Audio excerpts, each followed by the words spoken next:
তেলের পিঠা, পাকান পিঠা অথবা ভাজা পিঠা, এই পিঠাটাকে অনেকেই অনেক নামে ডেকে থাকেন, আবার বানানোর সময়ও অনেকে অনেক রকম বানিয়ে থাকেন।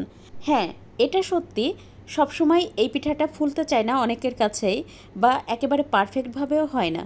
কিন্তু তাই বলে ডিম দেওয়া, বেকিং সোডা দেওয়া, আবার দেখি কেউ কেউ তেলের মধ্যে লবণ দেওয়া, এত শত ঝামেলা তো আমি আমার আম্মা বা শাশুড়ি আম্মা কাউকেই করতে দেখিনি। শুধুমাত্র 2-3টা উপকরণ দিয়েই ওনারা এত পারফেক্টভাবে এই পিঠাটা তৈরি করতেন। আর আমার আম্মা তো তেলের পিঠা বানানোর মাস্টার।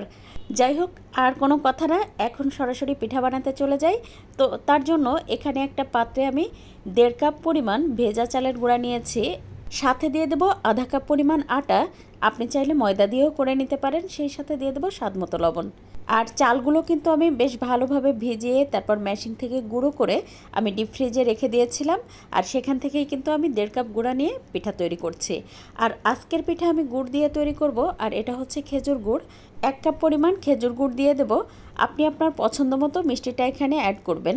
আমি এখানে লিকুইড খেজুর গুড় বলে তাই 1 কাপ পরিমাণ দিয়েছি।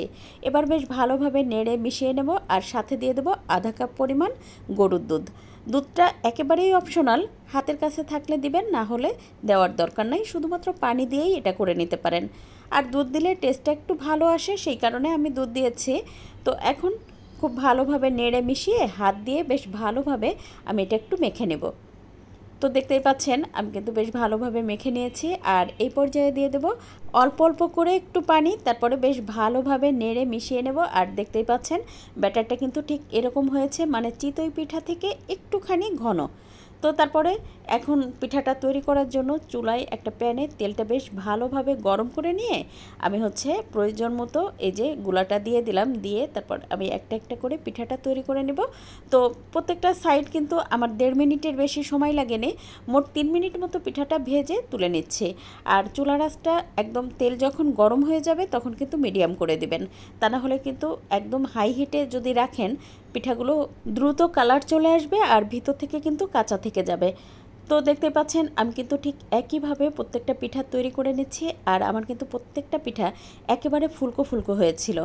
নতুন যারা আছেন তারা যদি এই পিঠাটা করতে চান, চেষ্টা করবেন ভেজা চালের গুঁড়া দিয়ে এই পিঠাটা তৈরি করতে। সত্যি কথা বলতে কি, চালের গুঁড়ার মধ্যে যদি একটু আটা অথবা ময়দা মিশিয়ে যদি গুলাটার ঘনত্বটা ঠিক রেখে এই পিঠাটা করা হয় তাহলে একেবারে পারফেক্ট হয়।